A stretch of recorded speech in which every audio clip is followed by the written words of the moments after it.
Hello friends, કેમ છો? e-Abhyasu આપનું હાર્દિક સ્વાગત છે. આજે આપણે આપનો જે સિલેબસ છે એની અંદર ડેટા ટ્રાન્સફરનો એક ટોપિક છે જેને આપણે જોવાના છીએ. હવે ડેટા ટ્રાન્સફરની વાત કરીએ તો સૌથી પહેલાં તો એ એક્ઝામમાં તમને 8 માર્ક્સનું પૂછવાનું છે, જેની અંદર કોઈપણ પ્રકારના પર્ટિક્યુલર નિયમોનો ઉપયોગ થતો નથી. એની અંદર શું આવે છે મિત્રો, તો જ્યારે તમે 11-12માં હતા ત્યારે ડેટા ટ્રાન્સફર તમને એક્ઝામમાં 5 માર્ક્સનું પૂછાતું હતું, જેની અંદર તમને કોઈપણ પ્રકારના ડાયાગ્રામ આપવામાં આવતા હોય છે અને એની અંદર પર્ટિક્યુલર નંબર્સ અને ડેટા આપેલા હોય છે કોઈ બાબતના, જેને તમારે પેરેગ્રાફના ફોર્મમાં એ ડેટાને ડિસ્ક્રાઇબ કરવાના હોય છે. હવે આની અંદર આ જે ડેટા આપ્યા હોય છે એ ડેટા કોઈપણ ફોર્મમાં આવતા હોય છે. ગ્રાફ હોય, જેમાં બાર ગ્રાફ હોય, પાઈ ચાર્ટ હોય, ડાયરેક્શન બતાવવાનું હોય છે, બરાબર છે, ટ્રી ચાર્ટ હોય છે. કોઈ પણ ફોર્મમાં તમને પર્ટિક્યુલર ડેટા આપ્યા હોય છે, એની અંદર શું કહેવા માંગે છે એ તમારે પેરેગ્રાફમાં ફોર્મમાં લખવાનું છે અને એ લખીને તમારે 8માંથી મેક્સિમમ માર્ક્સ મેળવવાના હોય છે. હવે જ્યારે તમે આ જે ડાયાગ્રામ આપ્યો હોય છે, કોઈ પણ ગ્રાફ હોય, બરાબર છે, પાઈ ચાર્ટ હોય, એમાં લાઇન ગ્રાફ, બાર ગ્રાફ, કોઈ પણ ગ્રાફ આવે, એમાં તમે જ્યારે પેરેગ્રાફ લખો છો તો તમને ટેન્સ, આપણે ડિગ્રી જોઈ, બરાબર છે, વોઇસ આવે, જેટલા પણ ગ્રામરના પોઈન્ટ્સ હોય એનાથી વાક્ય બનાવતા આવડવા જોઈએ. આની અંદર કોઈ પર્ટિક્યુલર નિયમ તો હોતો નથી. તો આની અંદર શું કરવાનું હોય છે, તો સૌથી પહેલાં તો આપણને પર્ટિક્યુલર શેનો ડેટા છે આપણે એ સમજવું પડે. ફોર એક્ઝામ્પલ, અહીંયા આપણને કીધું છે કે this are the results of a study related to career conducted in 15 schools of Gujarat. આ જે ડેટા જે આપ્યો છે એ શેનો છે, તો કે ગુજરાતની જે 15 સ્કૂલ છે એ 15 સ્કૂલમાં કરિયર રિલેટેડ સ્ટડી કરવામાં આવ્યું છે, બરાબર છે, અને એ જે રિઝલ્ટ મળ્યું એ રિઝલ્ટનો ડેટા આપણને અહીં બતાવ્યો છે. સો આગળ શું કીધું છે કે on the basis of information write description in 80 words. આ જે આપણને ઇન્ફોર્મેશન આપી છે એના બેઝ પર આપણે એક પેરેગ્રાફ લખવાનો છે. આપણે 8 માર્કનો પેરેગ્રાફ પૂછ્યો હોય તો તમારે 1 થી 1.25 પેજ, 1.5 પેજ, 1.25 પેજ કે 1 જેટલો પેજ ભરાવવું જોઈએ. હવે અહીંયા જો આપણે અહીં વાત કરીએ તો પહેલાં માની લો કે તમને પર્ટિક્યુલર કે આ પાઈ ચાર્ટ છે, બરાબર છે, લાઇન ગ્રાફ આવે, બરાબર છે, પછી બાર ગ્રાફ આવે. તો જો કંઈ યાદ નહીં આવે તો તમે ડાયાગ્રામ વર્ડ વાપરીને સ્ટાર્ટ કરી શકો છો. અહીંયા જે પણ ઇન્ફોર્મેશન આપી છે એના માટે આપણે ડાયાગ્રામ યુઝ કરીશું, વર્ડ. તો અહીંયા કીધું છે કે this diagram shows various career to be chosen by Gujarat students. હવે અહીંયા ઇન્ફોર્મેશન શેની આપી છે એ અહીંયા કીધું છે કે આ જે ડાયાગ્રામ છે એ ડાયાગ્રામ શું બતાવે છે, તો કે ગુજરાતના સ્ટુડન્ટ્સ દ્વારા જે અલગ અલગ પ્રકારનું કરિયર ચૂઝ કરવામાં આવ્યું છે એના વિશે ઇન્ફોર્મેશન આપતો આ ડાયાગ્રામ છે. તો આ લાઈન તમને બનાવતા આવડવી જોઈએ. અહીંયા માની લો કે બીજું કંઈક હોય, અહીંયા તમે શોઝ લખી શકો, ડિસ્ક્રાઇબ લખી શકો, describes, gives. Okay, this diagram gives the information about થી સ્ટાર્ટ કરી શકો છો. This tree chart gives the information about, અને જેના વિશે ઇન્ફોર્મેશન આપી હોય એનાથી એ ઇન્ફોર્મેશન વિશે એ જે મેઇન પોઈન્ટ છે એ લખવાનો. અહીં ઇન્ફોર્મેશન શેના વિશે છે, તો કે જે ગુજરાતના સ્ટુડન્ટ દ્વારા જે અલગ અલગ કરિયર જે ચૂઝ કરવાનું બતાવ્યું છે, કરિયર જે ચૂઝ કર્યું છે ગુજરાતના અલગ અલગ સ્ટુડન્ટ્સ દ્વારા 15 સ્કૂલમાં, એની ઇન્ફોર્મેશન આપી છે. એટલે ફર્સ્ટ લાઇન એ છે. હવે આ જે સ્ટડી થતું હોય છે એ સર્વે દ્વારા થાય, બરાબર છે, એટલે અહીંયા લખ્યું છે the survey had been conducted in 15 schools of Gujarat among the students. હવે આ જે સર્વે આપ્યું છે અથવા તો સર્વેની જગ્યાએ તમે સ્ટડી પણ લખી શકો છો કે આ જે સ્ટડી થયું છે ધી સ્ટડી, હવે આ જે સ્ટડી છે એ પ્રેઝન્ટ નથી, થઈ ગયું છે અને એનું રિઝલ્ટ મૂક્યું છે એટલે અહીં હેડ બીન કન્ડક્ટેડ આપ્યું છે. આ વાક્ય બનાવતા તમને જો ગ્રામર આવડશે, ઇંગ્લિશ આવડશે તો તમે વાક્ય બનાવી શકશો. ડિગ્રી આવડશે તો તમે કમ્પેર કરી શકશો. આના કરતાં ડૉક્ટરમાં જવાવાળા લોકો વધારે છે તો ના કરતાં એટલે અહીં આપણે કમ્પેરેટિવ ડિગ્રીનો ઉપયોગ કરીએ છીએ.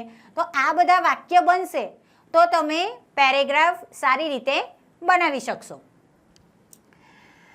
તો this study had been conducted in 15 schools. સર્વે યાદ ના આવે તો આપણે જે ઇન્ફોર્મેશન છે એનો યુઝ કરી શકીએ છીએ, સ્ટડી લખી શકીએ છીએ. ઓફ ગુજરાત અમોંગ ધ સ્ટુડન્ટ્સની વચ્ચે ગુજરાતની 15 જે સ્કૂલ્સ છે એમાં આ સર્વે કરવામાં આવ્યું છે. This is very surprising that only 5% students wish to choose teaching as career. હવે આ વસ્તુ જુઓ અહીંયા એકદમ ડાયરેક્ટ વેમાં કીધું છે કે આ વસ્તુ એકદમ સરપ્રાઇઝિંગ લાગે છે કે ફક્ત 65% સ્ટુડન્ટ્સ એવા છે કે જે ટીચિંગને કરિયર તરીકે ચૂઝ કરવા માંગતા હોય. તો બીજી બાજુ અહીંયા શું કીધું છે તો કે most of the parents attracts to high profile jobs. મોટાભાગના જે પેરેન્ટ્સ છે એ હાઈ પ્રોફાઇલ જોબ્સથી વધુ શું થતા હોય છે, અટ્રેક્ટ થતા હોય છે. So 25% students choose to be doctor. તેથી 25% જેટલા લોકોએ એ ડૉક્ટરની ફિલ્ડ પસંદ કરવા માંગે છે, ડૉક્ટરની ફિલ્ડમાં જશે એવું અહીં આ સ્ટડી કહે છે. કમ્પેર ટુ મેડિકલ જોડે જો એની કમ્પેર કરીએ તો 20% students also like to become engineers. હવે અહીંયા ડૉક્ટર એટલે કે મેડિકલ લાઇનની જો આપણે કમ્પેર બીજા જોડે કરીએ તો 20% students also like to become engineers. 20% students એમને એન્જિનિયર બનવાનું વધુ ગમે છે. દે થિંક, તેઓ એવું વિચારે છે કે medical and engineering R only career option for that growth. તેઓ એવું વિચારે છે કે મેડિકલ અને એન્જિનિયરિંગ જ એમના ગ્રોથ માટે એક કરિયર ઓપ્શન છે. આ બધું આપણે વિચારીને લખી શકીએ છીએ. આપણને કેટલી એ પર્ટિક્યુલર ચાર્ટ જોઈને, એ પર્ટિક્યુલર ડેટા જોઈને સમજ પડે છે. આપણે કેટલું બનાવી શકીએ છીએ એ પ્રમાણે આપણે લખી શકીએ છીએ. આની અંદર કોઈ પર્ટિક્યુલર નિયમ આવતા નથી.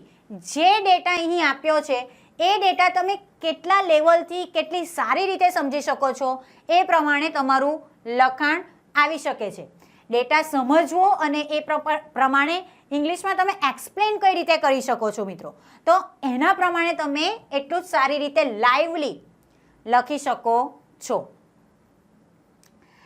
ધ સર્વે અથવા તો આપણે સ્ટડી પણ લખી શકીએ છીએ કે the study leads us to a great astonishment that only 2% students prefer their career as journalists and 3% students like to be IAS.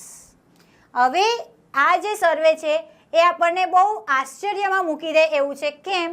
કારણ કે ફક્ત 2% સ્ટુડન્ટ્સ જ એવા છે કે જે જર્નલિસ્ટ તરીકે પોતાનું કરિયર પસંદ કરવા માંગે છે અને 3% સ્ટુડન્ટ્સ જ એવા છે, અહીં 2% અને 3% સ્ટુડન્ટ્સ જ એવા છે કે જેઓ પોતાનું કરિયર IAS તરીકે પોતાનું કરિયર ચૂઝ કરવા માંગે છે. So really in Gujarat students of various schools are with lack of proper guidance and information about career of class I officials.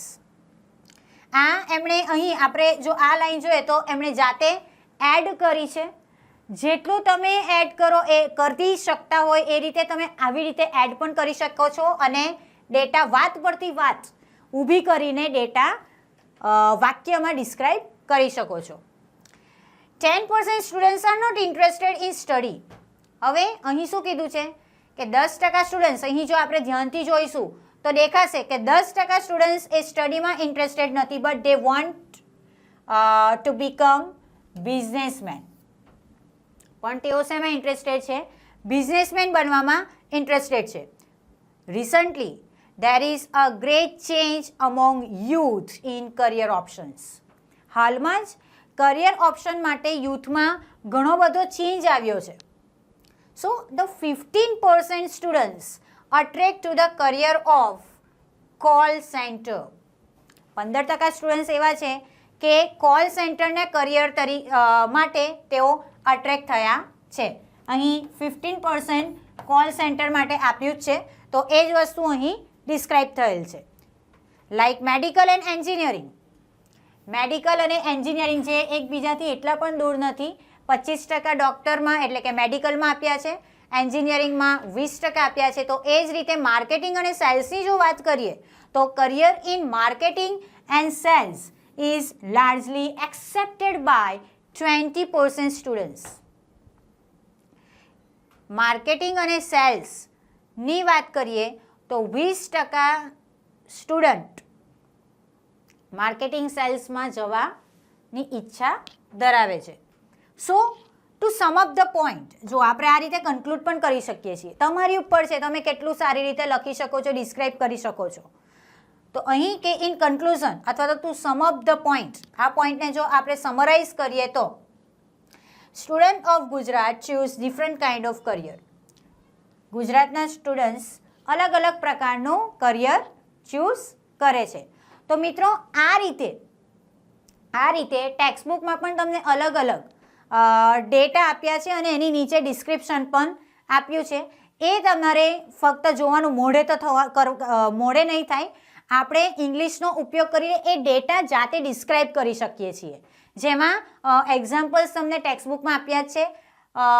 અને અહીં મેં જે સમજાવ્યું એ રીતે તમે લાઈવ અને ઇઝી લેંગ્વેજમાં પણ લખી શકો છો.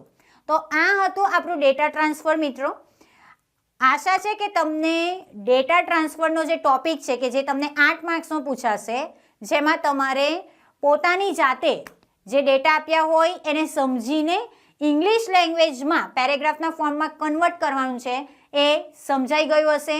થોડી ઇંગ્લિશની જો તમે પ્રેક્ટિસ હશે તમને, તો તમે સારી રીતે એને ડિસ્ક્રાઇબ કરી શકશો. યાદ રહે કે તમે જે આજે ડિસ્ક્રાઇબ કરો છો એ 1 થી 1.25 પેજની આસપાસનું થવું જોઈએ. ચાલો તો નેક્સ્ટ ટાઈમ નેક્સ્ટ ટોપિક જોડે મળીએ. Thank you.